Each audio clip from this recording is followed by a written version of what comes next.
ഗോവയിൽ നടന്ന rain forest challenge off road മത്സരത്തിൽ ചാമ്പ്യന്മാരായി മലപ്പുറത്തുകാരായ ബൻസീറും നാസറും 7 ദിവസം നീണ്ടുനിന്ന മത്സരത്തിനൊടുവിലാണ് ഇരുവരും ചാമ്പ്യൻഷിപ്പ് സ്വന്തമാക്കിയത്.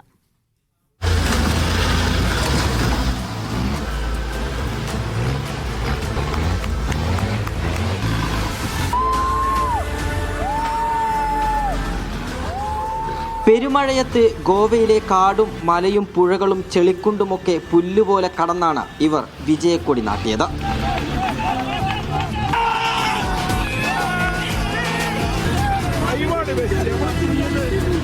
ലോകത്തിലെ ഏറ്റവും സാഹസികമായ 5 മോട്ടോർ സ്പോർട്സ് മത്സരങ്ങളിൽ ഒന്നും രാജ്യത്തെ ഏറ്റവും വെല്ലുവിളി നിറഞ്ഞതുമായ rain forest challenge off road മത്സരത്തിലാണ് KL10 ഓഫ് റോഡ് ക്ലബിൻ്റെ ടീമുകൾ താരമായത്.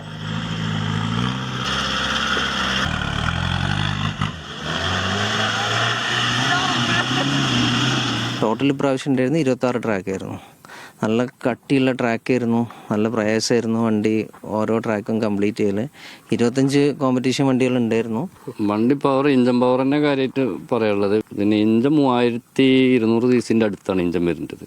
അപ്പം പിന്നെ നമ്മൾ ബിൽഡ് ചെയ്ത് ഉണ്ടാക്കിയതാണ്. 3 ഇഞ്ചന് മിക്സ് ചെയ്തിട്ട് ഉണ്ടാക്കേണ്ടതാണ്. രണ്ടാളും ഇപ്പോൾ പോകേണ്ടതൊക്കെ ഒരുമിച്ചാണ് പോകല്. ഇപ്പം മൂപ്പര് അടുത്ത ഞായറാഴ്ച ഉണ്ട് പരിപാടി. അപ്പോൾ മൂപ്പരില്ല, മൂപ്പര് ഇങ്ങോട്ട് പോകാൻ. ഞാൻ ഒറ്റക്ക് പോയിട്ട് കാര്യമില്ല, ആ ചാമ്പ്യൻഷിപ്പ് നഷ്ടപ്പെടും.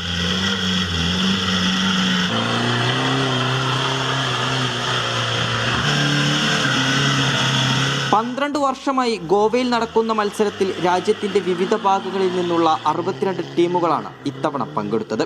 എക്സ്ട്രീം വിഭാഗത്തിൽ 3010 cc മുകളിലുള്ള ഡീസൽ വാഹനങ്ങളുടെ മത്സരത്തിലാണ് വേങ്ങര സ്വദേശി PP ബൻസീർ, മങ്കട സ്വദേശി CK നാസർ എന്നിവരടങ്ങുന്ന ടീം ചാമ്പ്യന്മാരായത്.